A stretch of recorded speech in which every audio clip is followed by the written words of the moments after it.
And I saw thrones, and they sat upon them, and judgment was given unto them. And I saw the souls of them that were beheaded for the witness of Jesus and for the word of God, and which had not worshipped the beast, neither his image, neither had received his mark upon their foreheads or in their hands. And they lived and reigned with Christ 1,000 years. And when you have crimes like this, whether it's this one or another one on another group, we have to bring back the death penalty. Whether it's this one or another one on another group, we have to bring back the death penalty. Donald Trump visited Israel some time ago. He met with the Sanhedrin, an ancient group of priests that disbanded after the temple was destroyed, but revived several years ago after being gone for over 2,000 years. Recently, the Sanhedrin sent Trump a letter asking him to establish the Noahide laws. These are 7 laws that they want to become international rules, forming a one-world religion. On the surface, these laws seem like a good idea. However, the first law is very concerning. It prohibits idol worship and requires people to renounce Christ or face beheading.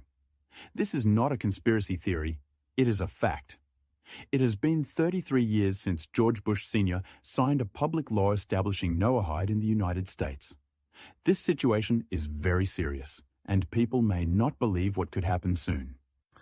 So, ChatGPT, I recently heard that Donald Trump was invited by the Jewish Sanhedrin to an international divine court in Israel. Is this correct? Yes, that's correct. The nascent Sanhedrin invited Donald Trump to support the creation of an international divine court based on the 7 Noahide laws. Ah, yes, the 7 Noahide laws. We find this in the Jewish Talmud, correct? Yes, the 7 Noahide laws are derived from Jewish tradition and are found in the Talmud. Now, correct me if I'm wrong, the consequences for breaking one of these Noahide laws would be capital punishment. Is that correct? In ancient interpretations found in the Talmud, breaking the Noahide laws is described as warranting capital punishment. However, these interpretations are not reflective of modern practices. But according to Sanhedrin 57A, that capital punishment is decapitation, correct? Yes.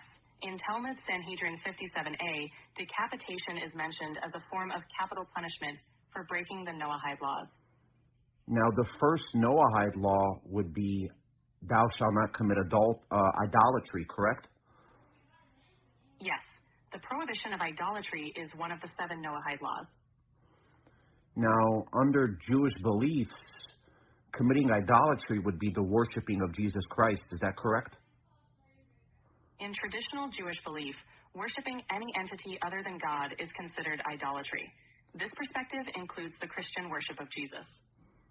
I understand. Now, if we was to compare U.S. legislation 102-14 to the 7 Noahide laws, these are practically the same thing, correct? Actually, Public Law 102 acknowledges the 7 Noahide laws as ethical principles, but doesn't establish them as law. They share some values, but they're not identical or legally enforceable in the U.S. But Donald Trump has been invited to a divine court to establish these ethical principles internationally, correct? Yes. The nascent Sanhedrin invited Donald Trump to support the creation of an international divine court based on the 7 Noahide laws. Awesome. Thanks a lot, ChatGPT. I'm a Christian. I love you. Get out. You got to get out and vote. In 4 years, you don't have to vote again. We'll have it fixed so good you're not going to have to vote. 4 years, you don't have to vote again. We'll have it fixed so good you're not going to have to vote. 4 years, you don't have to vote again. We'll have it fixed so good you're not going to have to vote. 4 years, you don't have to vote again. We'll have it fixed so good you're not going to have to vote.